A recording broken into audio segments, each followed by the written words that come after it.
Hello students, welcome to you all. Myself Ankit Pandey और आज हम लोग करने वाले हैं laws of motion for class 9। ठीक है, तो force and laws of motion का सेकंड लेक्चर है। फर्स्ट लेक्चर में हमने फोर्स के बारे में बात की और आज हम बात करेंगे लॉज ऑफ मोशन के बारे में। तो अगर आपने प्रीवियस वीडियो नहीं देखा है तो उसका लिंक डिस्क्रिप्शन बॉक्स में दिया हुआ है, वहां से आप उसको देख सकते हैं। आज हम पढ़ेंगे लॉज ऑफ मोशन जो दिया है हमारे one of the greatest scientist of physics sir Isaac Newton ने। तीन लॉज हैं। फर्स्ट लॉ जिसे लॉ ऑफ इनर्शिया भी कहते हैं, सेकंड लॉ जिसे लॉ ऑफ मोमेंटम और थर्ड लॉ जिसे law of action and reaction कहते हैं। ठीक है, तो एक एक करके आज हम इस सारे लॉज को पढ़ेंगे। सबसे पहले हेडिंग लगाएंगे फर्स्ट लॉ ऑफ मोशन यानी लॉ ऑफ इनर्शिया। चलिए हेडिंग लगाइए और स्टार्ट करते हैं।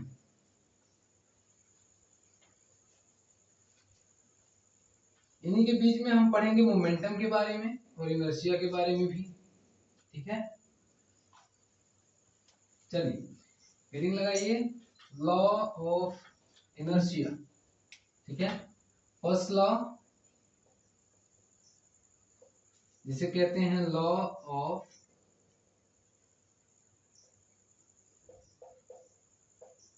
इनर्शिया। ये हमसे क्या कहता है कि स्टेटमेंट लिखते हैं इसका कि a body is in rest will Riemann in rest. ठीक है, अ बॉडी इन मोशन, देखिए a body in motion will continue in motion until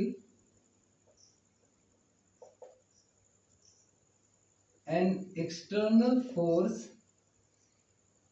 ठीक है, external force is applied on it।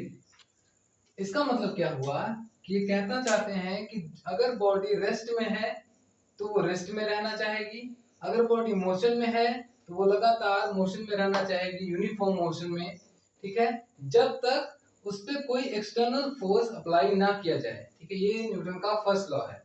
जैसे कि अगर ये मार्कर हमारे हाथ पे रखा हुआ है, ये तब तक रेस्ट में है, अभी रेस्ट में है, तो ये जब तक तब तक रेस्ट में रहेगा जब तक कोई एक्सटर्नल फोर्स इस पे अप्लाई ना किया जाए। एक्सटर्नल फोर्स का मतलब हम इसे हाथ से यूं धक्का दें, अगर धक्का देंगे तो इसका पोजीशन चेंज हो जाएगा। ठीक है, यानी कि हमारा जो ये हैंड होगा वो इस वक्त इसके लिए एक एक्सटर्नल फोर्स की तरह काम करेगा। ठीक है, तो ये जब तक रेस्ट में रहेगा जब तक इस पे कोई एक्सटर्नल फोर्स अप्लाई ना हो। मोशन की बात आती है तो आप जब अपने स्कूल बस में बैठते हैं तो अचानक से जब ब्रेक लगता है तो एकाएक आगे जाते हैं, वापस से पीछे आते हैं। ठीक है, तो वो क्या होता है कि आप लगातार मोशन में होते हैं जब बस चल रही होती है, तो आप क्या होता है कि आप मोशन में रहना चाहते हैं। ठीक है, पर जब ब्रेक लगता है तो आप तो मोशन में होते हैं, तो आप इसी वजह से आगे जाते हैं। ठीक है, पर वो कुछ देर आगे जाने के बाद आपका मोशन जो मोमेंटम होता है वो जीरो आ जाता है। ठीक है, तो मोमेंटम जब जीरो आता है तो आप वापस से पीछे आते हैं। ये था न्यूटन का फर्स्ट लॉ। अब इसी में एक चीज आती है इनर्शिया। ठीक है, ये समझ में आया कि अगर कोई चीज रेस्ट में है तो वो रेस्ट में रहना चाहेगी, अगर कोई चीज मोशन में है तो वो मोशन में रहना चाहेगी जब तक कोई इस पे एक्सटर्नल फोर्स अप्लाई ना किया जाए। अब अब ये जो प्रॉपर्टी है कि अगर वो रेस्ट में है तो वो रेस्ट में रहेगी, मोशन में है तो मोशन में रहेगी, इसी प्रॉपर्टी को कहते हैं इनर्शिया और इसीलिए इस लॉ को कहा जाता है लॉ ऑफ इनर्शिया। तो इनर्शिया की डेफिनेशन लिख लीजिए। इनर्शिया इनर्शिया क्या कहता है कि द प्रॉपर्टी, ये क्या कह रहे हैं, एक प्रॉपर्टी है due to which a body opposes, ठीक है, any change in its state of rest और मोशन। ठीक है, ये एक बॉडी की, एक ऑब्जेक्ट की ऐसी प्रॉपर्टी है जो किसी उसके स्टेट में चेंज में, अब जो कोई जैसे ये मार्कर है, ठीक है, तो इसकी वो प्रॉपर्टी जो जैसे रेस्ट में है तो इसमें अप्लाई करना पड़ेगा फोर्स, इसकी जो ये इसको मोशन में लाने के लिए, ठीक है, तो ऐसी प्रॉपर्टी जो इसके चेंज को रोके, ठीक है, जैसे इसको रेस्ट से मोशन में ना लाने दे, वो वाली प्रॉपर्टी को हम क्या कहते हैं, इनर्शिया। ठीक है, तो property due to which a body opposes any change, ठीक है, किसी भी चेंज को रोके in a state of motion और रेस्ट।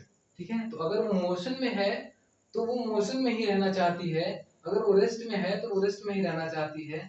अगर कोई और ऑब्जेक्ट, कोई एक्सटर्नल फोर्स उस पोजीशन को, जो उस स्टेट है जो उसका, जैसे मान लीजिए ये रेस्ट में है, अगर कोई एक्सटर्नल फोर्स इस रेस्ट को चेंज करना चाहती है, इस पोजीशन को इसके चेंज करना चाहती है, तो उस फोर्स के अपोजिट में एक जो प्रॉपर्टी काम करती है वो है इनर्शिया।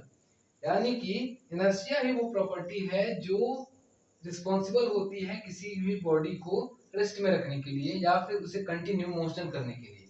ठीक है, ये प्रॉपर्टी होती है इनर्शिया। और इनर्शिया, ठीक है, इनर्शिया डिपेंड करती है मास पे। ठीक है, इनर्शिया जो होता है वो डायरेक्टली प्रोपोर्शनल होता है मास के, यानी कि जितना ज्यादा मास उतना ज्यादा इनर्शिया। ठीक है, इनर्शिया क्या होता है कि अगर वो चीज रेस्ट में है तो वो रेस्ट में रहना चाहिए। अब जितना बड़ा मास होगा, मान लीजिए कि कोई बहुत बड़ा बॉक्स है, वो आपके लिए रखा हुआ है, तो उसके लिए क्या होगा कि उसको धक्का देना, उसको हटाना काफी मुश्किल होगा, क्योंकि वो अपनी जगह पे हमेशा टिके रहना चाहती है, उसका इनर्शिया ज्यादा होगा। ठीक है, जो टिके रहना चाहती है अपनी जगह पे, तो उस प्रॉपर्टी को क्या कहते हैं, इनर्शिया। तो इसके लिए जिसका मास ज्यादा उसका इनर्शिया ज्यादा, जिसका मास कम, जैसे इस मार्कर को हटाने के लिए हमको थोड़ी सी फोर्स लगानी पड़ेगी, तो उसका मास ज्यादा तो इनर्शिया ज्यादा, जिसका मास कम उसका इनर्शिया भी कम। इसी के साथ जिसका इनर्शिया ज्यादा उसकी पोजीशन में चेंज करने के लिए फोर्स भी ज्यादा अप्लाई करना पड़ेगा। ठीक है, यानी कि इसका देखिए मास कम तो इनर्शिया भी कम, अब इनर्शिया कम तो इसके लिए फोर्स भी कम लगाना पड़ेगा।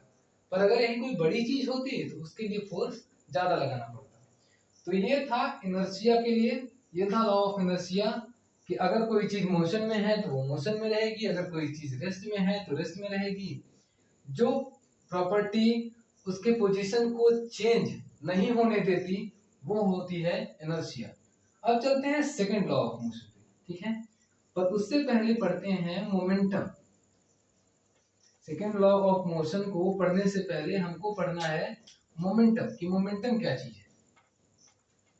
ठीक है, उसको समझने के लिए हम क्या करेंगे, एग्जांपल लेंगे और उसी से समझेंगे।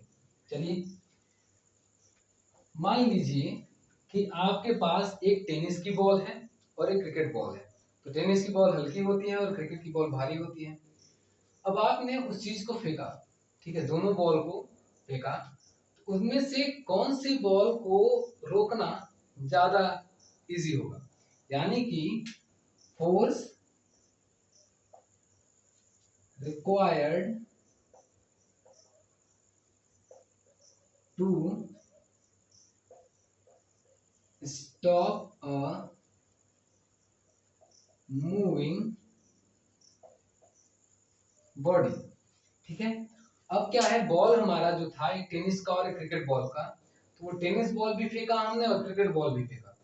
तो जो इसके लिए फोर्स रिक्वायर्ड होगी, जो हम उसके लिए रोकने के लिए, उसको पकड़ने के लिए फोर्स अप्लाई करेंगे, वो किस चीज पे डिपेंड करेगा, आप बताएंगे। जो हमको कौन सी फोर्स, कितना फोर्स, या फिर किस बॉल में फोर्स ज्यादा लगानी पड़ेगी और किस बॉल में फोर्स कम लगानी पड़ेगी।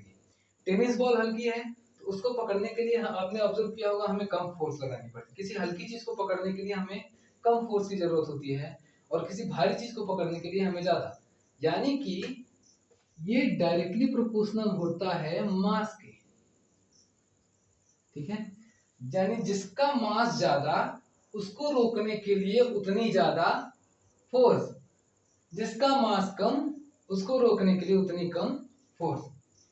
अब यही चीज फोर्स, अब मान लीजिए कि अब इस बार सेकंड एग्जांपल में आपके पास दोनों क्रिकेट बॉल है, ठीक है।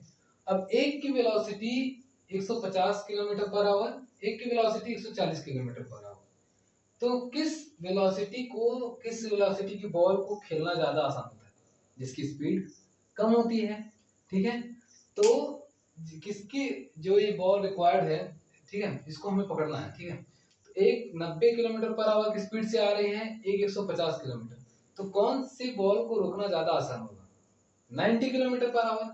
यानी कि ये भी डायरेक्टली प्रोपोर्शनल होता है वेलोसिटी के, यानी कि जिसकी वेलोसिटी ज्यादा उसको रोकने के लिए ज्यादा फोर्स रिक्वायर होगी, ठीक है। कोई चीज बहुत तेज आ रही है आपके पास, उसके लिए रोकने के लिए ज्यादा तेज फोर्स लगानी पड़ेगी।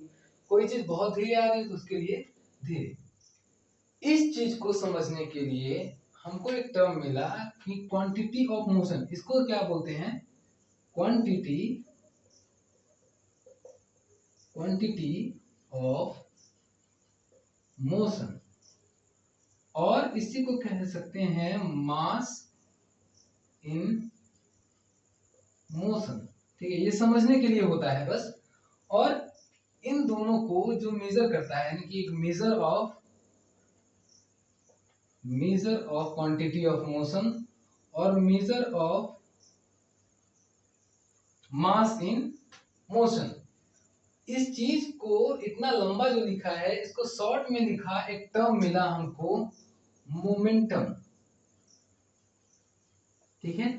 क्या मिला?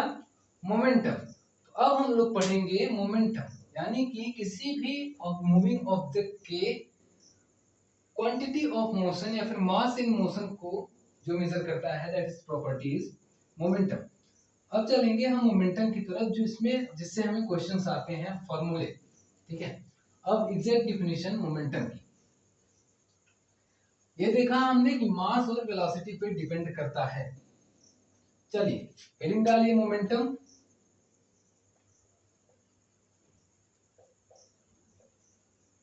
ठीक है, मोमेंटम की डिफिनेशन क्या होगी? द प्रोडक्ट ऑफ, ठीक है, ठीक है, मोमेंटम लिख लीजिए, momentum of a body is product of its mass and velocity. तो मास और वेलोसिटी का जो प्रोडक्ट होता है वो होता है मोमेंटम। इसको हम दिखाते हैं P से, तो हम लिख सकते हैं कि मोमेंटम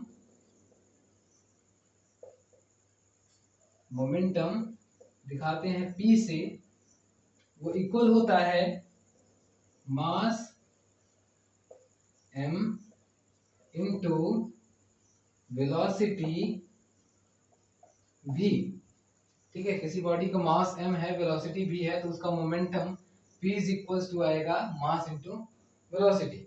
अब इसके लिए क्या चीज जरूरी है? और देखिए मास, ठीक है, एसआई यूनिट क्या होगा इसका? एसआई यूनिट निकालेंगे तो मास का होता है केजी और वेलोसिटी का मीटर पर सेकेंड, तो यह आ जाएगा किलोग्राम मीटर पर सेकेंड, ठीक है। ये हो गया एसआई यूनिट। अगर वेलोसिटी 0 होती है, ठीक है, इफ, अगर बॉडी रेस्ट में है, एक पॉइंट नोट करेंगे आप यहाँ पे, if body is in rest, यानी कि v इज इक्वल्स टू 0 है। अगर v इज इक्वल्स टू 0 है, यानी v इज इक्वल्स टू 0 यहाँ पे रखेंगे, तो मोमेंटम क्या आ जाएगा? मोमेंटम क्या आ जाएगा? p is equals to 0। यानी कि अगर बॉडी रेस्ट में है तो उसका मोमेंटम 0 आता है। ये ध्यान देने वाली बात है। ये SI unit kilogram metre per second आ गया, और मोमेंटम क्या है? वेक्टर क्वांटिटी है। ठीक है, वेक्टर क्वांटिटी है क्योंकि इसके पास होता है मैग्नीट्यूड, क्योंकि इसके पास मैग्नीट्यूड भी होता है एंड डायरेक्शन भी होता है।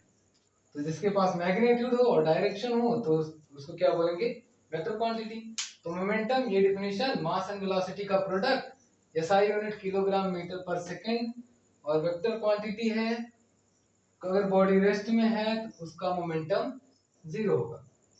इसके अलावा अब चलेंगे सेकंड लॉ ऑफ मोशन पे, ठीक है, इसको नोट करिए, इरेज करते हैं, फिर चलते हैं सेकंड लॉ ऑफ मोशन पे। चलिए,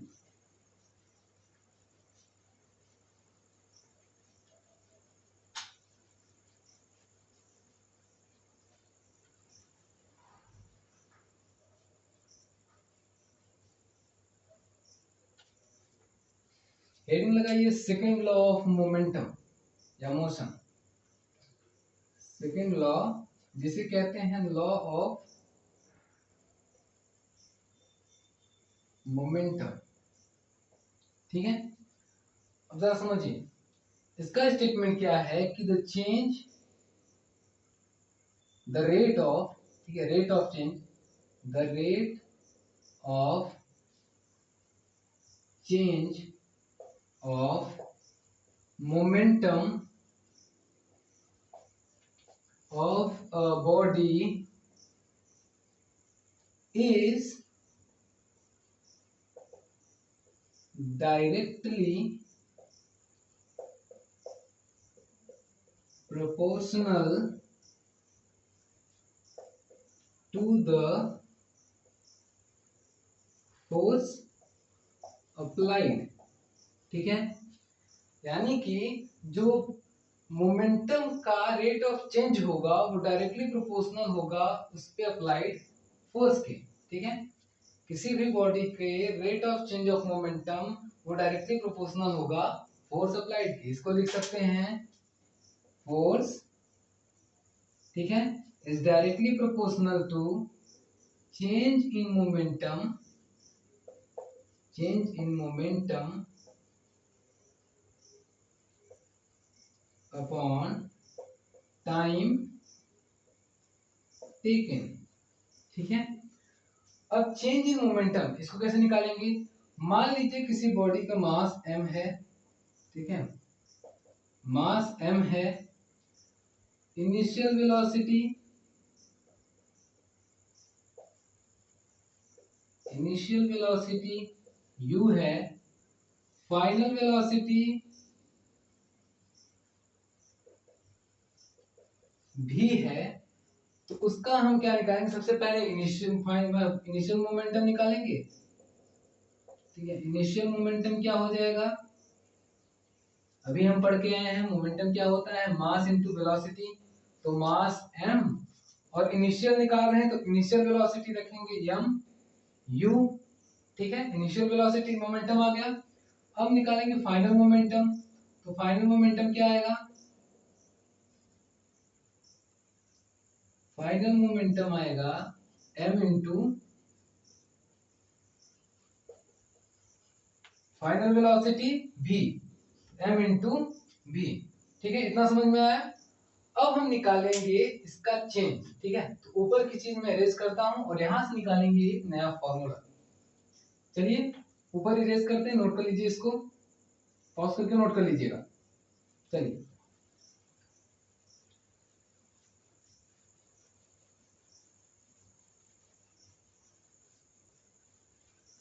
ठीक है।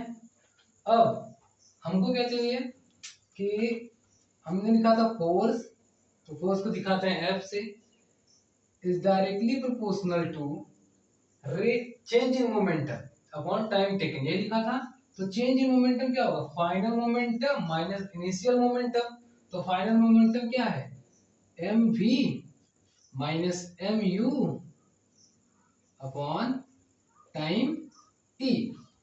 यहां से जरा क्या होगा, जरा देखिए, यहां से F is directly proportional to m, देखिए दोनों में से कॉमन हो जाएगा, आएगा v minus u upon t, ठीक है। अब v minus u upon t, v minus u upon t ये क्या है? Change in velocity upon time. तो change in velocity upon time क्या है? Rate of change of velocity को हम क्या बोलते हैं? एक्सीलरेशन। तो आ जाएगा m इंटू ए, मास इंटू एक्सीलरेशन। ठीक है। अब यहाँ से ये डायरेक्टली प्रोपोर्शनल का अगर साइन हटेगा तो यहाँ पे कोई कांस्टेंट जुड़ेगा और वो कांस्टेंट आता है 1। ठीक है। तो F इज इक्वल्स टू आएगा, ऐसे लिख सकते हैं k m इंटू ए। ठीक है। और तो यहाँ से F इज इक्वल्स टू आ जाएगा m a, जहाँ k इज इक्वल्स टू जो कांस्टेंट था उसकी वैल्यू SI यूनिट में 1 आती है। तो F is equals to ma, ये हमको एक फॉर्मूला बना। इस इक्वेशन को हम एक और फॉर्म में दिखा सकते हैं। यही हमने जो लास्ट वीडियो किया था, प्रीवियस वीडियो, उसमें एक फॉर्मूला बताया था। अब यहाँ से SI यूनिट भी निकाल सकते हैं। मास की रखेंगे kc, एक्सीलरेशन की मीटर पर सेकंड स्क्वायर। ठीक है। तो आ जाएगा kilogram metre per second square, यही का, और यहाँ से वही इक्वल होता है न्यूटन के, तो वहां से आ जाएगा SI यूनिट। ठीक है। फोर्स का डायमेंशनल फार्मूला उस लेक्चर में हमने नहीं बताया था, तो डायमेंशनल फार्मूला होता है, ठीक है, उसको लिखते हैं m l t to the power -2। लिखना चाहे तो लिख लेंगे, 11th में एक चीजें आती हैं। ठीक है, लिखना चाहे तो लिख लेंगे, कंपटीशन वगैरह में काम देगा। अब फोर्स इतना आ गया। इस चीज को हम एक तरीके से लिख सकते हैं, जैसे a is equals to f by m, यानी acceleration produced in the body is directly proportional होता है फोर्स अप्लाइड पे, यानी कि जितना ज्यादा फोर्स दोगे उतना ज्यादा एक्सेलरेशन बढ़ेगा, और इनवर्सली प्रोपोर्शनल होता है मास के, यानी कि जितना ज्यादा मास एक्सेलरेशन उतना कम प्रोड्यूस होगा। ठीक है। अब बात करते हैं और किस चीज की, मोमेंटम की बात हो गई, एक्सेलरेशन ड्यू टू इसका होगा इस फोर्स के आगे। ठीक है, इस फोर्स के आगे कभी ऐसा लिखा हो माइनस, तो इसका मतलब क्या होता है? एक्सेलरेशन में आप पढ़ते हैं कि अगर एक्सेलरेशन के आगे माइनस लिखा हो तो इसका मतलब होता है कि बॉडी जिस तरफ जा रही है एक्सेलरेशन उसके उल्टा लग रहा है। जैसे ब्रेक का लगना, गाड़ी जाती है धीरे धीरे स्लो होता है, तो उसका मतलब एक्सेलरेशन स्लो हो रहा है। ठीक है। तो उसको बोलते हैं रिटार्डेशन। यहाँ पे फोर्स का नेगेटिव होना, यानी कि बॉडी मूवमेंट इस तरफ हो रहा है, ऐसे सामने जा रही है, और फोर्स पीछे क्यों लग रहा है। ठीक है। तो वो नेगेटिव वेव से दिखाएंगे। ठीक है। यहाँ माइनस का मतलब बस इतना है। ये हुआ हमारा फोर्स और मोमेंटम। ठीक है। F is equal to ma आ गया, इतना चीज आया। फोर्स एक वेक्टर क्वांटिटी है, SI unit kilogram metre per second square है, और कुछ बचा है इसमें? कुछ नहीं, लास्ट वीडियो में हमने सब कवर कर दिया है। अब चलते हैं थर्ड लॉ की तरफ, third law of momentum, third law जिसे कहते हैं law of action and reaction, third law of motion को। मोमेंटम की आपने एग्जांपल और भी देखे होंगे, जैसे जैसे कि हमने अभी पढ़ा था कि मास के बढ़ने से, या तो मास बढ़े तब मोमेंटम ज्यादा होता है, या तो वेलोसिटी ज्यादा हो तब मोमेंटम ज्यादा होता है। यही इसीलिए जब क्रिकेट बॉल अक्सर हिट करती है बैट्समैन को ना, आपने देखा होगा कई बार प्लेयर्स इंजर्ड हो जाते हैं बॉल से, उसकी उसका मास बहुत ज्यादा नहीं होता लेकिन उसकी वेलोसिटी बहुत ज्यादा होती है, तो उस वेलोसिटी की वजह से उसका मोमेंटम बहुत ज्यादा हो जाता है, जिसकी वजह से वो हिट करता है। और मास का एग्जांपल जैसे ट्रक वगैरह, वो एक्सीडेंट जब होता है ना, तो ट्रक कई बार ऐसा होता है कि ज्यादा स्पीड से नहीं होती पर सामने वाले को बहुत ज्यादा हार्म करती है। ठीक है, बहुत ज्यादा नुकसान पहुंचाती है। तो वहां पे क्या हुआ, वहां वेलोसिटी तो कम है लेकिन मास ज्यादा है, तो अपने आप वहां भी मोमेंटम ज्यादा हो गया। तो ये सारी चीजें मोमेंटम के कारण होती है। ठीक है। अब चलते हैं थर्ड लॉ पे। तो थर्ड लॉ लिखेंगे जिसे कहते हैं law of action and reaction. ठीक है। इसको कैसे लिखते हैं कि इफ अ बॉडी exerts, ठीक है, लिखेंगे exerts a force on another body जिसे हम कहते हैं एक्शन, ठीक है, देन another body also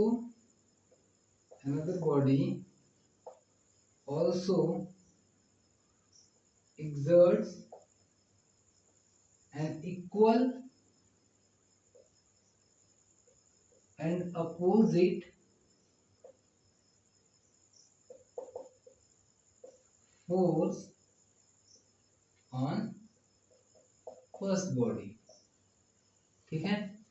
इसका कहना क्या है कि अगर, जिसे हम कहते हैं exerts an equal and opposite force, ठीक है, और इसी को हम बोलते हैं रिएक्शन, ठीक है, लिख लीजिएगा यहाँ बीच में, फोर्स के बाद रिएक्शन ऑन फर्स्ट बॉडी, ठीक है। इसका कहना क्या है कि अगर किसी चीज पर हम कोई फोर्स लगाते हैं, ठीक है, अगर कोई बॉडी किसी दूसरी बॉडी पर फोर्स लगाती है तो दूसरी बॉडी भी पलट के उतना ही फोर्स अपोजिट डायरेक्शन में पहली बॉडी पर लगाती है। जैसे आप एक काम करिए, एक्सपेरिमेंट की वजह से आप क्या करेंगे, एक स्केटिंग शूज पहनेंगे, ठीक है, स्केटिंग शूज पहनने के बाद आप इस दीवार को धक्का मारिए, ठीक है, क्या होगा, स्केटिंग शूज में व्हील लगा है और व्हील की वजह से फ्रिक्शन काम नहीं करेगा, ठीक है, फ्रिक्शन कम हो जाएगा, तो आप अगर इसको धक्का देंगे ना तो वापस से आप पीछे जाएंगे, ठीक है, यानी जितना फोर्स आप इस दीवार पे लगाएंगे उतना ही फोर्स से दीवार आप पे लगाती है। तो जो फर्स्ट बॉडी सेकंड बॉडी पे फोर्स लगाती है, ठीक है, फोर्स जो फर्स्ट बॉडी सेकंड बॉडी पे लगाती है उसको कहते हैं एक्शन, लिख लीजिए, फोर्स, ठीक है, due to first body on second body उसको कहते हैं एक्शन, ठीक है, और यहां आप लिखेंगे force due to second body, ठीक है, ऑन फर्स्ट बॉडी, इसे हम कहते हैं रिएक्शन फोर्स। अब इस फोर्स की एप्लीकेशन क्या है ये समझ में आया, यानी जितनी फोर्स आप किसी और ऑब्जेक्ट पे लगाते हैं वापस से वो ऑब्जेक्ट पलट के उतनी ही फोर्स आपको अपोजिट डायरेक्शन में आप पे लगाता है। इसका एग्जांपल्स क्या है, बहुत सारे एग्जांपल्स, जैसे एरोप्लेन का उड़ना, ठीक है, और स्विमर जो तैरते हैं पानी में, ठीक है, तो आप पानी में तैरते हैं तो आप फोर्स लगाते हैं पानी में पीछे की ओर, वापस से पानी फोर्स लगाता है आप पे आगे की ओर। रॉकेट रॉकेट उड़ता है तो रॉकेट के नीचे जो गैसेस निकलती हैं वो गैसेस अर्थ पे फोर्स लगाती हैं, ठीक है, पीछे की ओर धक्का देती हैं और वापस से हवा धक्का देती है इसको आगे की तरफ, ठीक है। एरोप्लेन भी ऐसे ही उड़ता है। बलून आपने देखा, बलून में क्या करेंगे, आप हवा भरेंगे और उसको खोल देंगे, उसको छोड़ देंगे ना तो पीछे से एयर निकलेगी और वही एयर वापस से ये जो एयर रेजिस्टेंस होगा वो धक्का देगा तो वो आगे बढ़ती है, ठीक है। ये सारी चीजें, हमारा चलना, हम क्या करते हैं ग्राउंड पे इस तरीके से चलते हैं, तो ग्राउंड पे हम क्या करते हैं, पीछे की ओर फोर्स लगाते हैं, ग्राउंड हमें आगे की ओर धक्का देता है, ठीक है, हम पीछे की ओर एक फोर्स लगाते हैं, हमें ग्राउंड आगे की ओर धक्का देता है, ठीक है। नाव का चलना, नाव में क्या करते हैं, ये ऐसे ऐसे पानी में करते हैं, ठीक है, तो वो जब पानी में नाव ना, तो वो हमें हेल्प करता है, हम उसको पीछे की ओर धक्का देते हैं और इससे पानी हमको आगे की ओर धक्का देता है। ये सारे examples law of action and reaction के होते हैं, ठीक है। थर्ड लॉ यहीं पे खत्म होता है, ठीक है। तो हमने इनर्शिया पढ़ा, फर्स्ट लॉ पढ़ा, एक बार सारे लॉज को रिवाइज करते हैं, ठीक है। हमने क्या क्या पढ़ा, फर्स्ट लॉ में हमने पढ़ा कि अगर कोई चीज रेस्ट में है तो हमेशा रेस्ट में रहेगी, और अगर कोई चीज मोशन में है तो वो हमेशा मोशन में रहेगी जब तक उस पर कोई एक्सटर्नल फोर्स अप्लाई ना किया जाए, ठीक है। और उसकी चेंज पोजीशन में चेंज करने वाले फोर्स को जो अपोज करती है प्रॉपर्टी उसको कहते हैं इनर्शिया, यानी जो उसकी पोजीशन में चेंज नहीं होने देती उस प्रॉपर्टी को कहते हैं इनर्शिया। इनर्शिया का एक छोटा सा एग्जांपल आप ले सकते हैं, जैसे मान लीजिए ये ग्लास है, ठीक है, इस पे हमने कार्ड रखा, आपकी बुक में अक्सर दिया होता है, यहाँ पे कॉइन रखा। अब इस तरीके से अगर हम ऐसे हाथ से मारेंगे ना, ऐसे हिट करेंगे तो तो हमने फोर्स किस पे दिया, इस कार्ड पे, तो ये कार्ड यहाँ से निकल जाता है जबकि वो ग्लास में कॉइन गिर जाता है। कई बार आपने देखा होगा ये कॉइन ग्लास में नीचे गिर जाता है, तो वहां पे क्या हुआ कि इसको हमने धक्का दिया तो इसने फोर्स लिया और ये आगे बढ़ गया, ठीक है। पर ये इसके ऊपर, इस कॉइन के ऊपर हमारे फोर्स का कोई इफेक्ट नहीं है, यानी कि अब भी ये रेस्ट में रहना चाहता है, पर यहाँ नीचे कुछ नहीं है। अब ये नीचे से हट गया तो इसके ऊपर कौन सी फोर्स काम कर रही है, ग्रेविटी, तो ग्रेविटी ने इसे अपनी तरफ खींच के ग्लास में गिरा दिया। ये इनर्शिया का था। इसके बाद हमने पढ़ा था मोमेंटम। तो मोमेंटम क्या होता है, मोमेंटम होता है मास और वेलोसिटी का प्रोडक्ट। और उसके बाद हमने पढ़ा सेकंड लॉ ऑफ मोमेंटम, जिससे हमें मिला F is equal to m into a. उसके बाद हमने पढ़ा law of action and reaction, कि अगर हम किसी बॉडी पर कोई फोर्स लगाते हैं तो वापस से वो बॉडी हम पे अपोजिट डायरेक्शन में एक फोर्स एक्सर्ट करती है। तो ये था laws of motion for class 9th। इसके बाद हम चलेंगे, एक टॉपिक और बचा है छोटा सा, law of conservation of momentum, वो करेंगे हम नेक्स्ट वीडियो में। तब तक अगर आपको वीडियो पसंद आता है तो वीडियो को लाइक करें, शेयर करें और सब्सक्राइब करें चैनल को। Thank you.